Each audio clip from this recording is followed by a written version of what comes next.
याचा सरळ अर्थ असा आहे की कर्म करण्यामध्ये आमचा अधिकार आहे, तो अधिकार प्रांजळपणाने आपण पार पाडावा आणि तो पार पाडल्यानंतर त्याच्यातून भगवत इच्छेनं आपल्याला जे मिळेल त्यामध्ये आपण संतुष्ट असलं पाहिजे. त्यामध्ये आपण परमात्मा देणारच आहे, परमात्मा आपल्याला देणार नाही असं होणारच नाही. तो देण्याकरताच बसलाय, मान्यच आहे. कर्मण्येव अधिकार असते मा फलेषु कदाचन. फलाची आशा धरू नकोस. याचा अर्थ अवांतर फल आपल्याला अपेक्षा करता येत नाही. जेवढं मिळेल तेवढंच आपल्या कर्माचं फल असतं आणि ते आम्हाला का दिलेलं असतं? आमचा त्यावेळचा प्रपंच पूर्ण व्हावा म्हणून. देवाला सगळंच काढून घेता येत नाही का? घेता येतं, पण परमात्म्याने तसं आत्तापर्यंत कधी केलंय का? कधीच केलं नाही. परमार्थ करताना सुद्धा आपल्या प्रपंचाची पूर्ण काळजी घेऊन परमार्थ करायला भगवंतानी सांगितलंय आपल्याला.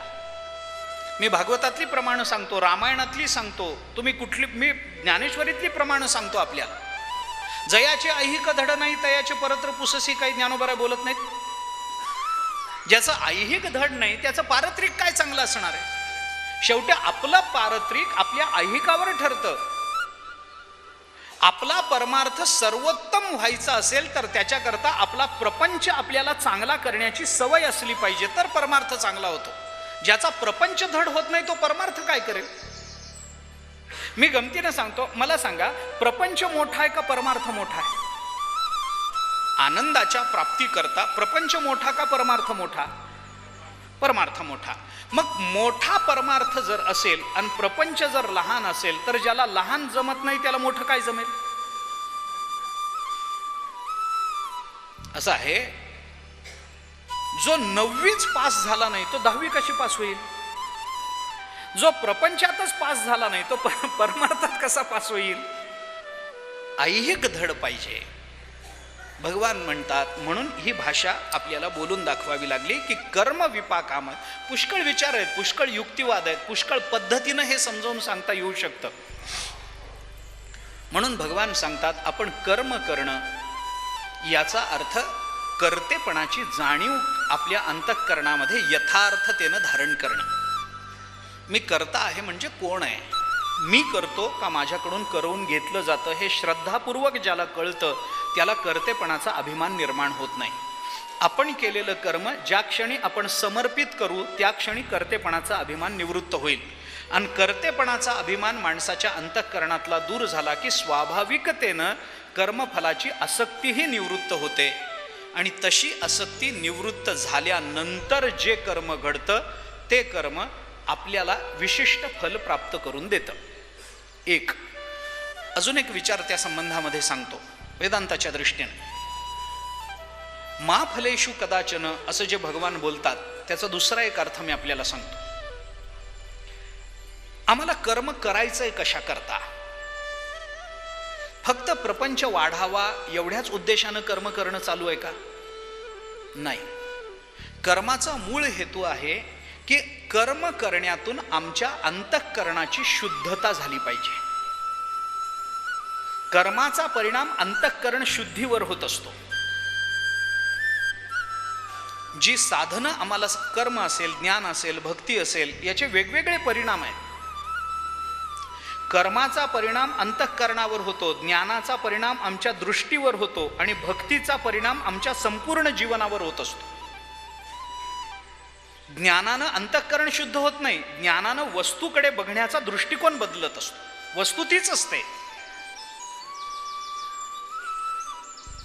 पण जी वस्तू अज्ञानामध्ये आम्हाला दुःख मूळ वाटत असते तीच वस्तू ज्ञानामध्ये आम्हाला अवघेची त्रैलोक्य आनंदाची जाणवून देत असते. पदार्थ वस्तू तीच असते पण वस्तूकडे बघण्याचा दृष्टिकोन ज्ञानाने बदलतो. ज्ञानानं दृष्टी बदलते, कर्मानं अंतःकरण बदलतं.